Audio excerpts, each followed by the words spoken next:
Hello students, good morning to all of you. आप लोग कैसे हैं? आशा करता हूं कि आप लोग बहुत अच्छे होंगे। पिछले क्लास में हम लोग एडजॉर्प्शंस के बारे में अध्ययन किए थे। वहां पर हम लोग अधिशोषण किस कारण से होता है इसके बारे में स्टडी कर रहे थे। ठीक है, आज हम लोग बात करने वाले हैं कि अधिशोषण की कौन कौन सी महत्वपूर्ण बातें हैं, कौन कौन सा ऐसा बात है जो हम लोग अधिशोषण में देखने को मिलता है। ठीक है, तो चलिए शुरू करते हैं। अधिशोषण के बारे में कुछ महत्वपूर्ण तथ्य हैं। ठीक है, तो चलिए शुरू करते हैं। आशा करता हूं कि आप अपना कॉपी और कलम लेकर के रेडी होंगे। ठीक है, और पढ़ने के लिए तैयार होंगे। ठीक है, तो चलिए शुरू करते हैं। ठीक है, तो शुरू करते हैं। सबसे पहले मैं आपको बता दूं कि आप आप इस वीडियो को शुरू से अंत तक ज़रूर देखिएगा। ठीक है, आप लोग वीडियो देख नहीं रहे हैं। ठीक है, वीडियो को शुरू से अंत तक ज़रूर देखना, नहीं तो अभी से भी अब यहाँ से चले जाओ। ठीक है, मैं तो यही कहूँगा, देखना है तो पूरा देखो, ना तो अभी से जाओ, बाद में देखना, बाद में देखते रहना। ठीक है, अभी टाइम नहीं है तो बाद में ही देखना। ठीक है, लेकिन थोड़ा सा वीडियो मत देखो। चलो शुरू करते हैं। अधिशोषण के बारे में कुछ महत्वपूर्ण जो बात है उसको हम लोग समझेंगे। सबसे पहले तो मैं आपको ये बता दूँ कि अधिशोषण आपको कराना नहीं पड़ता है, वो खुद से हो जाता है। सबसे पहले मैं आपको बता दूं कि अधिशोषण को आपको नहीं कराना पड़ता है, बल्कि वो ऑटोमेटिकली अपने आप से हो जाता है। मेरी बात समझ में आया? जैसे कि आप लोग को पहले बताया गया है, आप लोग देखे भी हैं कि जब आप एक गिलास पानी लेकर के टेबल पर रखते हैं, चाहे कहीं भी रखते हैं, ठीक है, तो कुछ देर के बाद आप देखते होंगे कि उस पानी के सरफेस पर, सतह पर छोटे छोटे कण एकत्रित हो जाते हैं। तो क्या आप बोलते हैं कि कण एकत्रित हो जाओ? नहीं ना बोलते हैं, वो खुद से हो जाता है। ठीक है, तो सबसे पहला बात यही है कि अधिशोषण की जो क्रिया है एक स्वतः होने वाली क्रिया है। ठीक है, अधिशोषण स्वतः होता है। ठीक है, तो मैं इस बात को यहाँ पर लिख देता हूँ। ठीक है, तो सबसे पहला पॉइंट क्या हो गया कि अधिशोषण स्वतः होने वाली क्रिया है, आपको कराने की ज़रूरत नहीं पड़ता है, ये ऑटोमेटिकली हो जाएगा। ठीक है, ये समझ में आ गया ना बाबू कि अधिशोषण की क्रिया कैसे होती है? तो स्वतः होती है। ठीक है, चलो, तो जब अधिशोषण की क्रिया स्वतः होती है तो तुम कह सकते हो थर्मोडायनेमिक के नियम के अनुसार तुम ये भी कह सकते हो कि सर इसका मतलब डेल्टा जी जो होगा वो कैसा होगा? निगेटिव होना चाहिए ना, डेल्टा जी निगेटिव। जब कोई काम अपने से हो जाता है, स्पॉन्टेनियस होता है, मतलब कि कोई प्रोसेस ये स्पॉन्टेनियस प्रोसेस होता है, मतलब कि अपने आप से हो जाए, तो उसके लिए डेल्टा जी का वैल्यू कैसा होता है? निगेटिव होता है। तो अधिशोषण के लिए डेल्टा जी का वैल्यू क्या हो गया? निगेटिव होगा। याद रखना, हमेशा ऑब्जेक्टिव में भी पूछ सकता है आपके एग्जाम में। ठीक है, चलो बहुत अच्छा। अब आगे बढ़ते हैं, दूसरे नंबर पॉइंट की तरफ बढ़ते हैं। दूसरा नंबर जो पॉइंट है वो है कि अधिशोषण की क्रिया जो होती है वो एक ऊष्माक्षेपी प्रक्रिया होती है। मेरा कहने का मतलब ये है कि जब भी अधिशोषण होगा तो उस स्थिति में ऊष्मा क्या होगा? बाहर उत्सर्जित होगा। ठीक है, यानी हम कह सकते हैं कि डेल्टा एच, अधिशोषण के लिए डेल्टा एच की मात्रा कैसी होती है? मान क्या होता है? निगेटिव में होता है। अधिशोषण के लिए डेल्टा एच क्या होता है? निगेटिव होता है। जैसे कि मैंने अभी कुछ देर पहले बताया था कि अधिशोषण स्वतः होता है, तो उस केस में भी हम लोग डेल्टा जी निगेटिव हम लोग बताए थे। ठीक है, और अभी भी मैं बता रहा हूँ कि अधिशोषण की जो ऊष्मा होती है, अधिशोषण की ऊष्मा मैं कह सकता हूँ, यानी अधिशोषण जब होता है तो उस केस में एनर्जी बाहर रिलीज होता है, अतः यह एक ऊष्माक्षेपी प्रक्रिया है, यानी कि डेल्टा एच क्या होगा? निगेटिव होगा। मेरी बात समझ में आ गया? कोई दिक्कत है? नहीं है। यानी हम कह सकते हैं कि अधिशोषण की जो ऊर्जा होती है या एंथैल्पी होती है वो हमेशा कैसी होती है? ऋणात्मक होती है। मेरी बात समझ में आ गया? तो दूसरा नंबर पॉइंट आप लोग नोट कीजिए जल्दी से। इसके बाद हम लोग आगे बढ़ते हैं तीसरे नंबर पॉइंट की तरफ। ठीक है, तो उसके बाद जो तीसरा जो मेरा पॉइंट है वो ये है कि अधिशोषण की क्रिया किसी भी प्रकार की सतह पर हो सकती है। ठीक है, ये ठोस के सतह पर भी हो सकती है, द्रव के सतह पर भी हो सकती है। ठीक है, कोई दिक्कत नहीं होगा। तो यहाँ पर हम लोग ये जान गए कि अधिशोषण की क्रिया किसी भी प्रकार की सतह पर हो सकती है। तो ये पॉइंट नंबर 3 अपने नोटबुक में नोट कीजिए जल्दी से। अब बढ़ते हैं आगे, यानी कि चौथे नंबर पॉइंट की तरफ। ठीक है, तो नोट करो। चौथा जो पॉइंट है बहुत ही इंपॉर्टेंट पॉइंट है, और यह है कि अधिशोषण की जब क्रिया होती है तो एंट्रोपी की कमी आती है। एंट्रोपी की कमी, एंट्रोपी का मतलब क्या? बहुत लोग सोचते हैं कि सर एंट्रोपी का मतलब क्या हुआ? तो मैंने बार बार आप लोग क्लास में भी बताया है, एंट्रोपी का मतलब होता है किसी भी कण का या किसी भी पार्टिकल का मूवमेंट मतलब क्या? गतिशीलता। जैसे मान लो अभी आप पढ़ रहे हो तो आप कहीं आराम से बैठ कर पढ़ रहे होगे ना, यानी कि आप रुके हुए हो। पहले आप घर में इधर उधर घूम रहे थे, यानी आपकी एंट्रोपी ज़्यादा थी। अब आकर के आप घर में कहीं आराम से टेबल पर बैठ करके पढ़ाई कर रहे हैं, यानी आप रुके हुए हो, तो आपकी एंट्रोपी क्या हो गई? कम हो गई। मेरा कहने का मतलब यही है कि एंट्रोपी ज़्यादा का मतलब है कि एंट्रोपी, अगर मान लीजिए कह दे कि आपका एंट्रोपी ज़्यादा है, यानी आप ज़्यादा गतिशील हैं।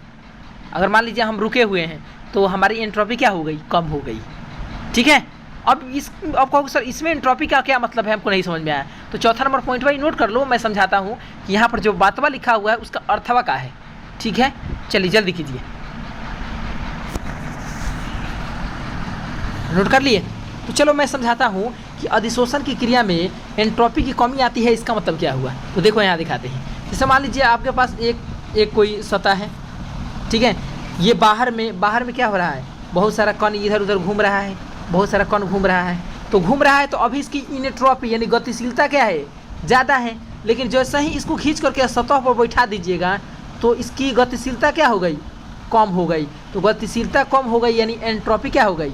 घट गई। नहीं घट गई जी, पहले गति में ज़्यादा था, जो कण घूम रहा था हवा में उसकी गति बहुत ज़्यादा था। लेकिन अब क्या हुआ कि अब जाकर सतह पर आकर बैठ गया है, तो इसकी गतिशीलता क्या हो गई?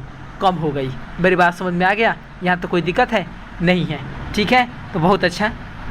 अब आगे हम लोग आगे बढ़ते हैं। अब यहाँ पर एक चीज़ हम लोग पढ़ेंगे कि अधिशोषण की जो ऊष्मागतिकीय संभाव्यता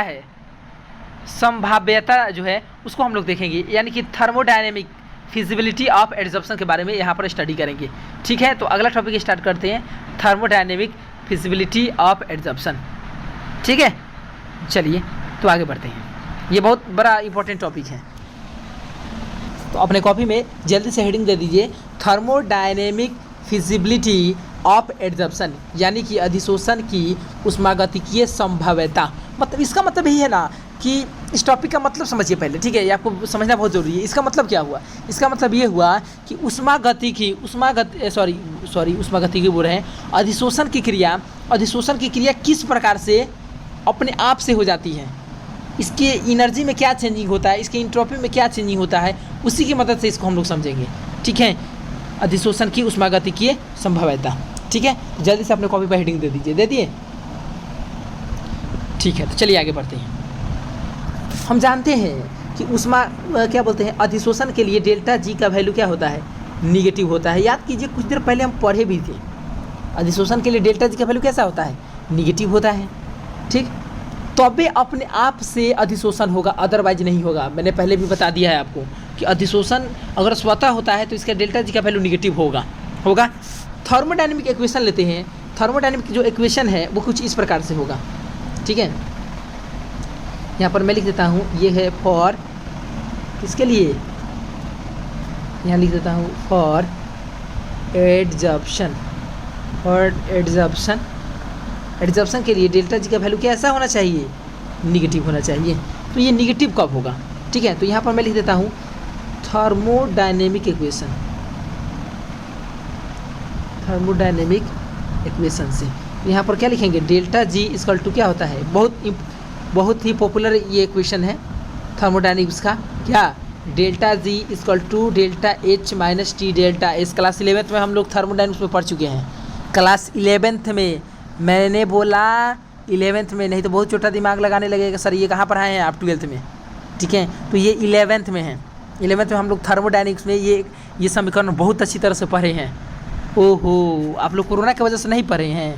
ओह ठीक है। तब हम क्या करेंगे? हम पढ़ाते फिर से ना, कोरोना से नहीं पढ़े तो हम पढ़ाते।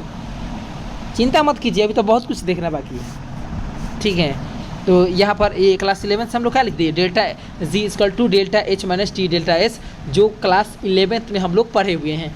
ठीक है, अब आप पढ़े चाहे नहीं पढ़े, लेकिन हम तो बोलेंगे यही ना कि आप पढ़े हुए हैं, क्योंकि आप तो 12th में पढ़ रहे हैं यहाँ पर। ठीक है, तो अब यहाँ पर मैं बात करूँ कि यहाँ पर थर्मोडायनेमिक इक्वेशन से अगर हम लोग देखें तो डेल्टा जी का वैल्यू मेरा कैसा आना चाहिए बाबू? तो निगेटिव आना चाहिए। तो निगेटिव कब होगा? सोचने वाला बात है, कब होगा भाई? तो निगेटिव तब होगा जब ये डेल्टा एच भी निगेटिव हो और माइनस टी डेल्टा एस भी निगेटिव हो। तो निगेटिव बार का निगेटिव हो जाए। ठीक है, चलिए बहुत अच्छा। लेकिन for adsorption delta G negative होता है, साथ में डेल्टा एच भी निगेटिव होता है। ये आप पढ़े थे कुछ देर पहले, याद कीजिए। और साथ में आप ये भी पढ़ रहे थे कि डेल्टा एस भी निगेटिव होता है ना। ठीक है, तो डेल्टा जी निगेटिव होने के लिए आपका डेल्टा एच निगेटिव है, ये भी मेरा कैसा है, निगेटिव है, बहुत अच्छा है।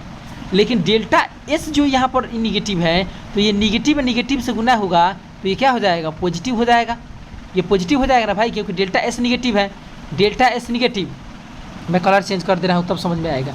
ये डेल्टा एस निगेटिव है, ठीक है, और यहाँ पर भी निगेटिव लगा हुआ है, तो निगेटिव तो पॉजिटिव हो जाएगा। तो ये डेल्टा जी निगेटिव तब होगा जब डेल्टा एच बहुत ज़्यादा क्या हो, निगेटिव हो। ठीक है, मेरी बात समझ में आया? इसको नोट कीजिए तो जल्दी से नोट कर लो, दम बिल्कुल ऐसा ही नोट करना है। नोट कर लिए? ये क्लासरूम में पढ़ते तब ना मज़ा आता, मेन तो चीज़ है क्लासरूम। ऑनलाइन उतना सक्सेस नहीं ना है जी। अरे कितना समझाइएगा ऑनलाइन में, कितना चिल्लाइएगा, वीडियो बहुत लंबा हो जाएगा। अब वीडियो जब लंबा हो जाएगा तो तुम लोग देखोगे नहीं, हमें जानता हूँ। ये क्लासरूम में पढ़ते तब ना मज़ा आता, फिर भी क्या करेंगे, मजबूरी है ना, से तो कुछ हाथ तो हो रहा है कम से कम। ठीक है, तो चलो ये आगे बात करते हैं। तो यहाँ पर लिख दिए डेल्टा जी इक्वल टू क्या हो गया, delta H minus T delta S. Delta G को निगेटिव करना है, और डेल्टा एच निगेटिव होता ही है, और डेल्टा एस भी निगेटिव होता है। तो ये डेल्टा जी निगेटिव तब होगा जब क्या बाबू, जब डेल्टा एच निगेटिव वैल्यू किससे ज़्यादा हो, टी डेल्टा एस से। तब जाकर के प्रोसेस क्या होगा, अपने आप होगा, यानी कि प्रोसेस स्पॉन्टेनियस होगा, यानी कि डेल्टा जी क्या होगा, निगेटिव होगा। मेरी बात समझ में आ गया? कोई दिक्कत नहीं हुआ? यहाँ तो कोई प्रॉब्लम है जी? नहीं है, ठीक है, कोई दिक्कत? ठीक है, कोई दिक्कत नहीं है। तो यहाँ पर मोड लगा देता हूँ, क्योंकि डेल्टा एच का वैल्यू क्या होना चाहिए, न्यूमेरिकल वैल्यू ज़्यादा होना चाहिए। साइन तो अलग की बात है, साइन तो निगेटिव होगा ही। ठीक है, तो डेल्टा एच का वैल्यू निगेटिव में ज़्यादा होगा, तब ना ये पॉजिटिव, निगेटिव ज़्यादा आई पॉजिटिव कम हो जाएगा, क्योंकि ये पॉजिटिव आया था कुछ देर पहले देखे थे। तो डेल्टा एच का वैल्यू निगेटिव ज़्यादा हो जाएगा, तो यहाँ पर डेल्टा जी का वैल्यू ऑटोमेटिकली क्या आ जाएगा, निगेटिव आ जाएगा। तो प्रोसेस स्पॉन्टेनियस हो जाएगा, कोई दिक्कत नहीं। अगर डेल्टा एच और टी डेल्टा एस का वैल्यू बराबर हो जाए तो डेल्टा जी का वैल्यू क्या हो जाएगा, 0 हो जाएगा। तो डेल्टा जी का वैल्यू 0 का मतलब क्या, इक्विलिब्रियम स्टेट, यानी कि वहाँ पर अब अधिशोषण की क्रिया नहीं होगी। मेरी बात समझ में आ गया? कोई दिक्कत है यहाँ तक? नहीं है? आशा करता हूँ कि आपको ये समझ में आ गया होगा। ठीक है, अब नेक्स्ट लेक्चर में हम लोग पढ़ेंगे अधिशोषण के प्रकार के बारे में स्टडी करेंगे। ठीक है, तो एक काम करो, इसको आप लोग नोट कर लीजिए, और हम लोग बस कुछ ही देर में, यानी कुछ ही घंटों में आपका एक और वीडियो आएगा जिसमें हम लोग अधिशोषण के प्रकार के बारे में स्टडी करेंगे। ठीक है, तो आज के लिए इतना ही, मिलते हैं नेक्स्ट लेक्चर में। तब तक के लिए बने रहिए और देखते रहिए। बहुत बहुत धन्यवाद।